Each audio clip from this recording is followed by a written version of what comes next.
Hello అండి. Welcome to Deepa Chandu's kitchen. ఈరోజు వచ్చేసి నెత్తిలి ఫ్రై చూపిస్తున్నాను. ఇది వచ్చేసి బాలింతలకైతే చాలా మంచిదండి. ఎవరికైతే పాలు పడదో ఈ చేపలు పెడితే వాళ్ళకి చాలా బాగా పాలు కూడా పడతాయి.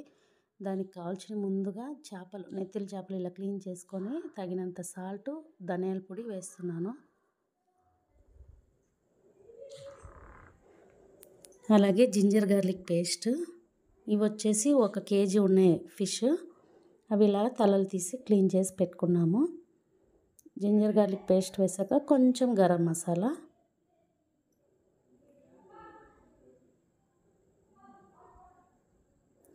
తర్వాత కారం కొద్దిగా,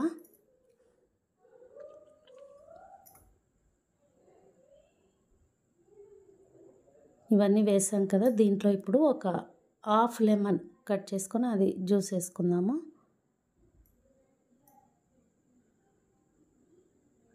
ఇది బాగా కలిపేసుకోవాలి. తర్వాత ఫిష్ ఫ్రై మసాలా వస్తుంది కదా, అది ఒక హాఫ్ ప్యాకెట్ అంత వేస్తున్నాను, ఎక్కువ వేయట్లేదు.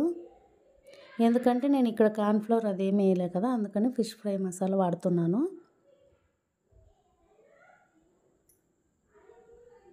అన్నీ కూడా బాగా కలిపి ఒక హాఫ్ అన్ అవర్ పక్కన పెట్టేసుకొని తర్వాత ప్యాన్ పెట్టి ఆయిల్ వేసాను.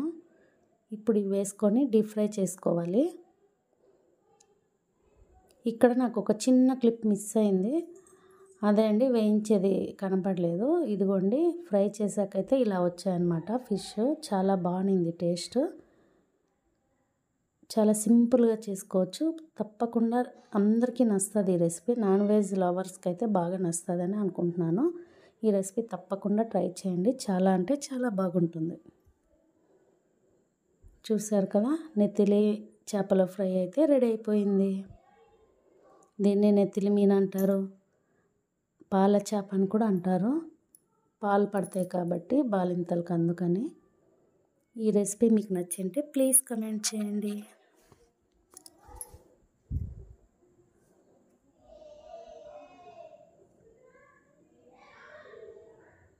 ఇది మనకి సాంబార్, పప్పుచారు దేనికైనా బాగుంటుంది. ఉత్తది చేపల పులుసు వాటిలో కూడా బాగుంటుంది.